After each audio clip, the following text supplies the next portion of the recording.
Today I am making a Rebatch soap. I had several old bars of soap that I just wanted to rebatch. You know, old soap is great. It bubbles up amazing and the lather is just wonderful. So I didn't want to throw away these old soaps, so I decided to cut them up into chunks.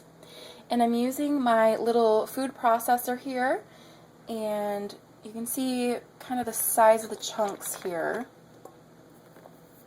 And then I'm grinding them up into this size, which will just make it melt a little bit more smooth and even, and rather than shredding it, because shredding it would take forever.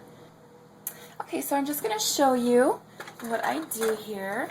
I have my soaps back here, and I just want to put enough to fill up my food processor about half full.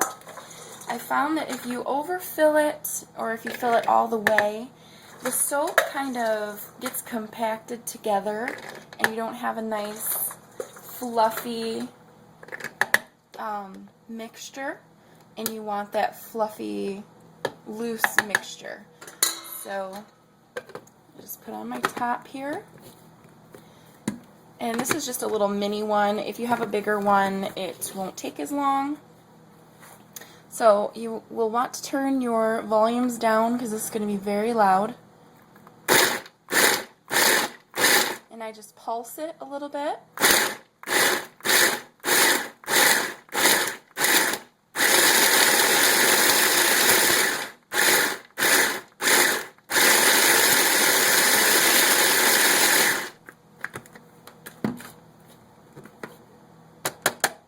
And then as you can see, you have the finer chunks.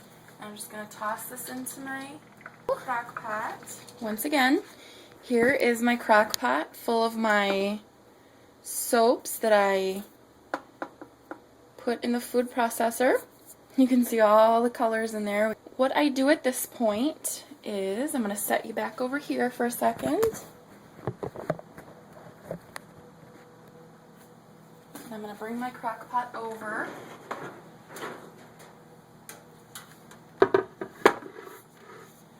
Now, I use an old crock pot. This is for soap only, and I think that's really important that you use something that you only use for soap. I mean, of course, this is already cured soap and it's mild and everything, but just to be on the safe side. Now, this is pretty full. I didn't think it would make so much, but it did. So, because my crock pot is full, I'm going to go ahead and add in 1 cup of water. That's just going to help this along. And you can also add in some extra butters and oils at this point. I might throw in some oil. I'm not 100% sure. I think I will. I think I'll add in a 1/4 cup of my oil of choice. I'm not sure at this point. But I will go ahead and add in my 1 cup of water and my 1/4 cup of oil, and I will come back to. Alright, I have my 1 cup of water added to my soap mixture here, and I also added a 1/4 cup of oil. You can use anything you want. I chose a little bit of castor oil and a little bit of olive oil just to add a little bubble and some skin moisturization. But of course, the soap in here already has all that in there. I just wanted to add a little bit more to make it that much more luxurious. So now I have it on high, and I'm going to cover it.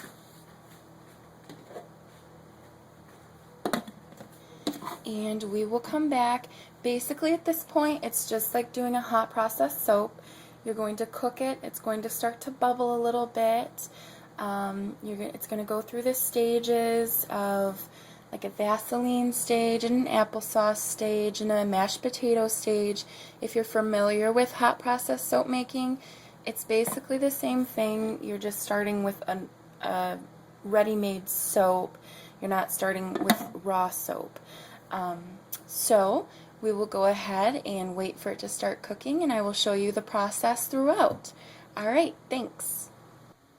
Alright, I am back, and the soap is feeling nice and warm, and I can hear it kind of cooking underneath.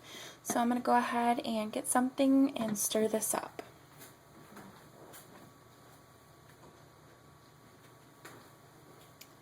Alright, so we'll just see how we're doing here.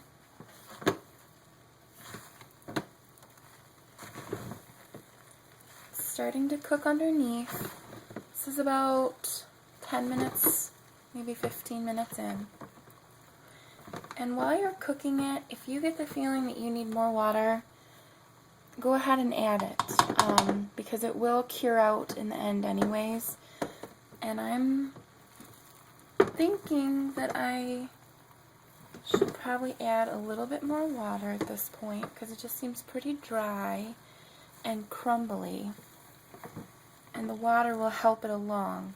But you can see here underneath where it's starting to gel up and cook, and that is what you want.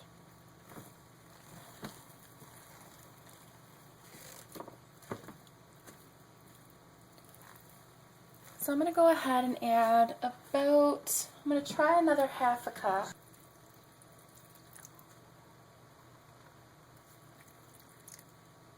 There's a half cup.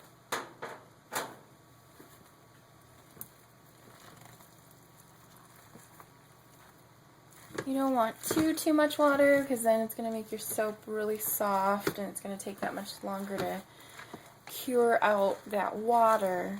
But at the same time, that's what's going to help this along. So you need to have enough. So once you get it stirred real well, just go ahead and push it back down into your pot.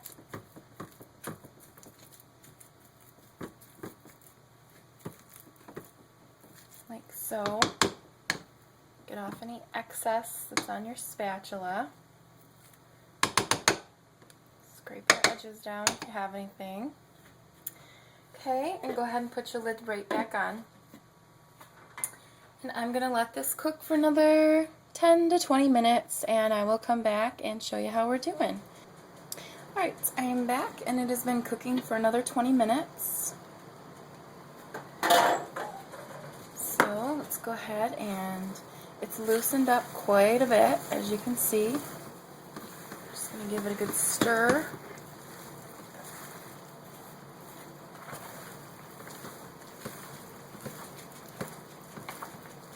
Still a lot of chunks in there. Sorry, you can hear my dog whining in the background. One of them is outside right now, and he's just beside himself. We put one out at a time when they go out to go potty, because they get into mischief if they go out together. So, so he's crying for his brother. So anyways, this is looking really good, but you can still see that there's quite a few chunks in it. I'm going to go ahead and let it cook a little bit longer, and then I might go ahead and stick blend it a little bit just to incorporate that. You'll find a lot of times if you're doing multiple soaps, it basically turns this brown murky color, but I'm going to add some colorant to it once we're done. And yeah, that's how we're doing. We're doing good. Scrape down your spatula as good as you can. Get that back in there, scrape down the sides. I'm going to let this cook for a little bit longer, and then I'll come back and we'll probably go ahead and stick blend it just to try to incorporate all that soap together. Alright, I shall be back. Alright, I am back. And I just threw on a few soap shavings that I forgot that I had from doing the edges on my soaps. So I just threw those in.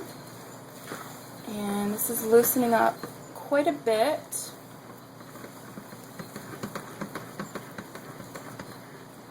Actually smells really good.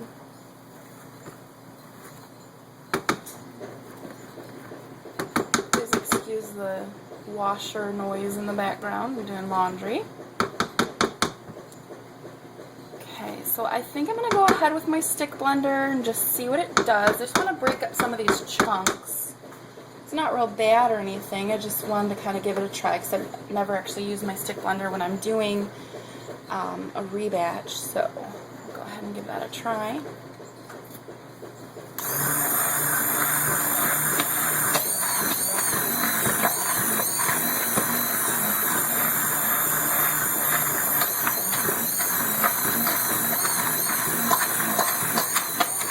I think it'll just help break up some of those chunks, make it a little bit more uniform, but I'm sure there'll still be chunks throughout because it's going to be pretty hard to get rid of all of them.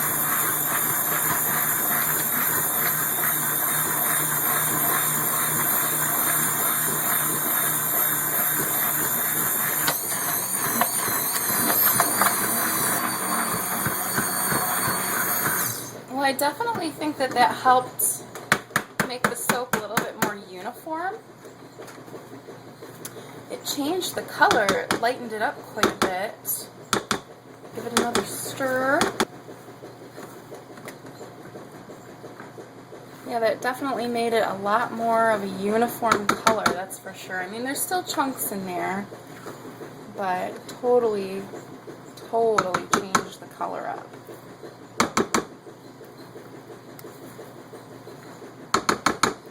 Such a great soap.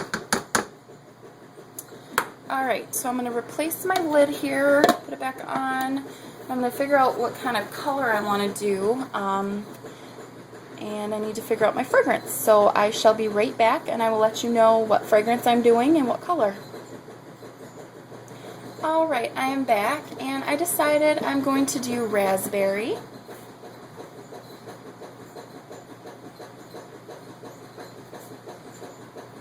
So, to try to get a raspberry color, I'm actually going to come back, I think, with my stick blender, just that way I can blend it in that much better. So I have some colorants here.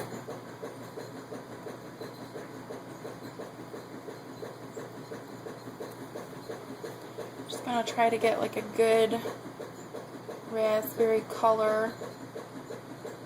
Hopefully, we shall see. So just soap colorants from Nature's Garden and Brambleberry.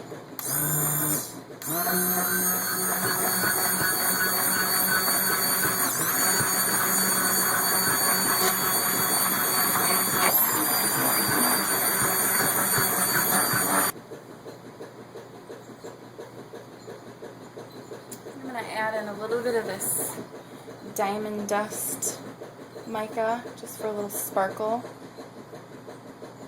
and you'll see that throughout the bar, just a little bit of sparkle.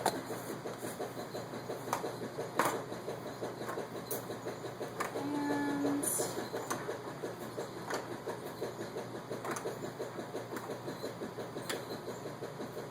think on the top I'll do some pink glitter once it's in some red glitter. Okay, so just the mica goes everywhere. Just kind of gotta slowly start it this way.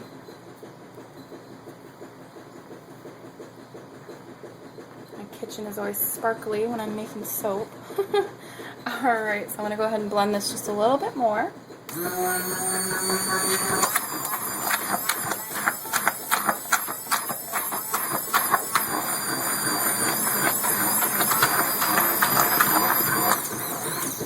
Okay,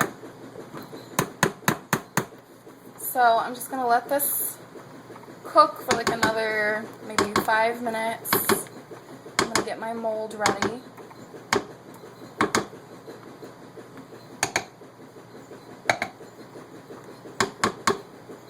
You can see the color difference. See what's on my spatula? I don't know if you can make that out. It's really brown, and now it's more of a berry color. Alright, so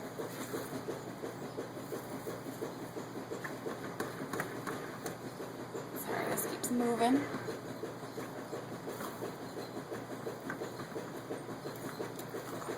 Alright, that looks great. It's very loose. Just going to cover this up for a moment. And I turned the heat down to low. I'm going to go ahead and get my mold ready. And then I will be back to take it off the heat, let it cool a little bit, and then I'll add my fragrance. Alright, I am back, and I have just this plastic mold lined with just a strip of aluminum foil. When you're soaping hot process soap or rebatch soap that's cooked, you can kind of use the same rule of thumb as you would with a melt and pour soap, because at this point it's already cooked, it's already gelled, it's gone through all of its phases. You just have to put it in a mold, let it cool, and it will harden. So the same concept of melt and pour soap. There's no active lye in this anymore, so you don't have to be careful of what you're using or anything like that. So I'm out of freezer paper, so I just lined that with aluminum foil. And then in case I have some extra, I have my cupcake mold here as well. And I'm just going to go ahead and open this up. As you can see, there wasn't any condensation. I turned it down to low so that it would slow the cooking process down. Now, my fragrance is fresh raspberry from Nature's Garden, and the flash point is 175. Now, I've heard people say, oh, well, it doesn't matter what temperature you put it in at, but I just like to go along with what is on the bottle because I don't want to lose any of my fragrance. Hot process and rebatch soap always keeps the fragrance better than cold process, but I don't want to lose any of it anyways. I want this to be a nice strong smelling raspberry bar. So I'm going to go ahead and take this out of the bottom here, and I will be right back. Alright, so I have my soap cooling down here. It is very hot, upwards of 200 degrees, so I just need to allow this to cool a bit. Continually stirring it helps. Obviously taking it off the heat helps tremendously. Having a fan blow on it is fine. Whatever you want. I'm just going to let it hang out here for a few minutes and then come back and check the temperature. Alright, my soap is cooled enough, and now I'm ready to add my fragrance. Out of the bottle, I don't really like this fresh raspberry, but once it hits the soap, it totally changes. So it's a great thing to remember.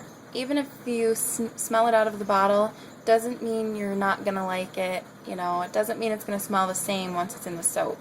A lot of times I don't like the fragrance out of the bottle. It just has a different scent, but once it hits a candle, like some wax or some soap or some bath crystals or what have you, it totally changes. So I'm going to pour in the whole ounce of fragrance because I want this to be nice and strong.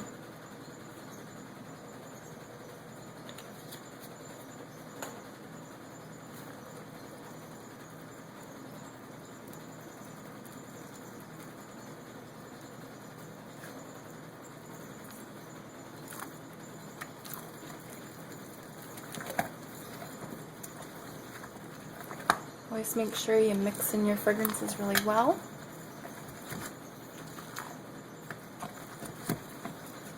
And that looks good to me.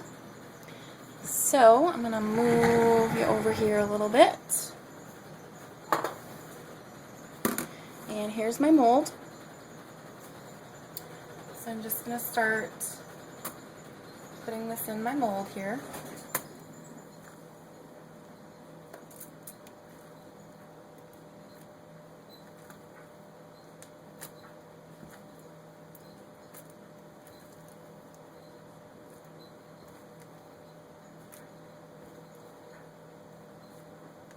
I'm going to tap it down.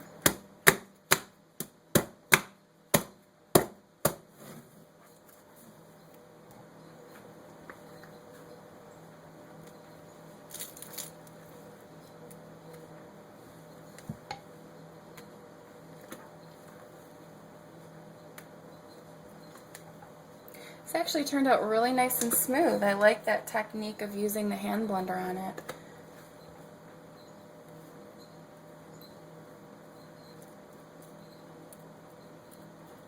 hand blender, stick blender, whatever you call it.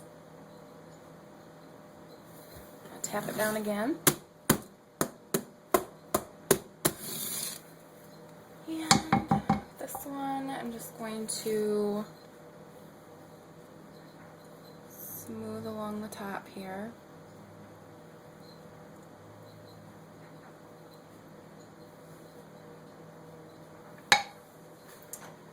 And then, hopefully you can see. Yep, you can. I'm going to add some pink glitter to the top.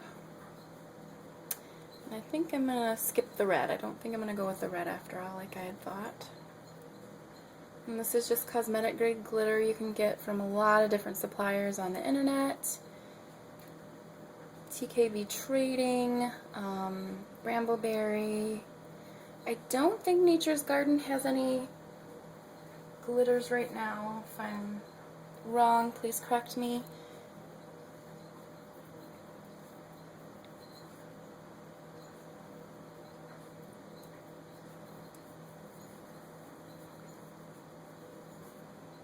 I just like a nice glittery soap. So this is going to be a really plain bar. That's going to be so excellent for your skin. Rebatch soap is very good quality soap. They also call it, what do they call it? Milled soap or French milled soap, what have you. Okay, so I think I have enough glitter on there. And here you can probably see the pink color. I have it on my fingers, but okay. So there's that soap, and I'm going to go ahead and just set this aside.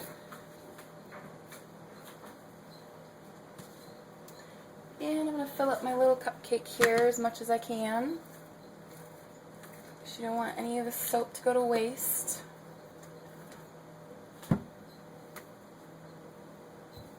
These little soap logs are always so much fun anyway, so.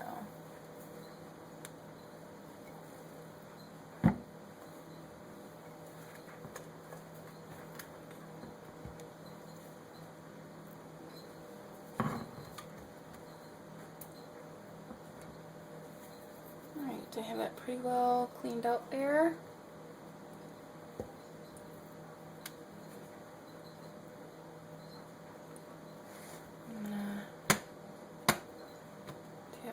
Down. And I'm just going to kind of smooth it around so that it's in all the edges and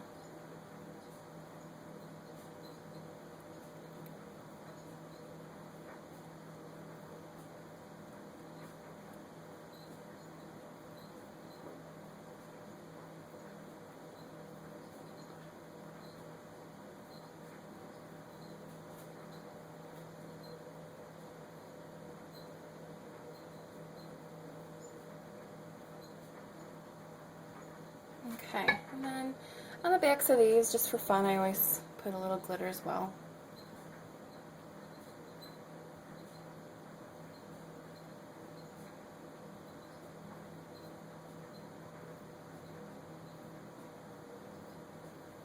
Okay. Close my glitter here.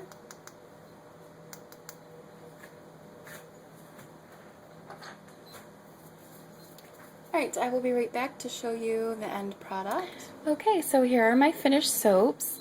These are going to have to sit. I'm probably going to pop them in the freezer. Normally when I put them in the freezer, they set up within a couple hours.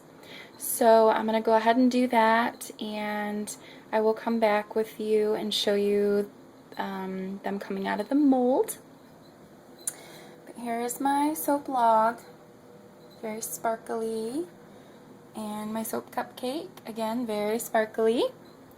I'm very pleased with how these turned out. Again, I do recommend using the stick blender if you don't want a whole lot of chunks. I'm sure there's still chunks in there that we'll see once we cut it, but I think it definitely cuts down on the amount and also the texture, it just turned out so much more smooth and everything. So that's really good. And yeah, I'm very happy with how these turned out. I'm going to go ahead and pop them in the freezer, and I will come back and show you the soaps once they're all set up. Hi guys, I am finished with my soap. It is all set up, and I just took it out of the molds. It set up really well. As you can see here, we have the cupcake, came out very nice, and then the soap loaf. So I'm going to go ahead and just try to one hand just cut a piece of this for you guys to see. Let's see what we have here.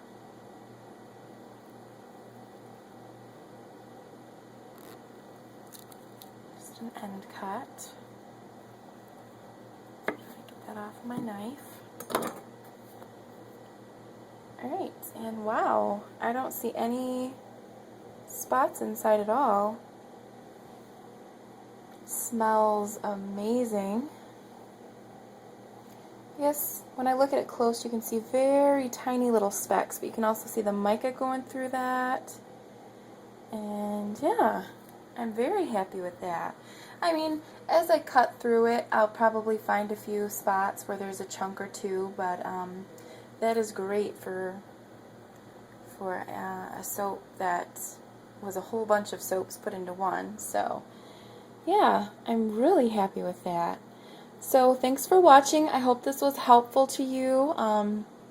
If you have any questions, I'm not an expert by any means on soap making. I've been doing it for years, but you learn as you go, and I'm always learning new things. So, but if you have any questions on rebatching soap, feel free to ask away. Maybe I can help, maybe I can't, but I will definitely try. Alright, thanks so much for watching, guys. Have a wonderful day, and I will be back soon.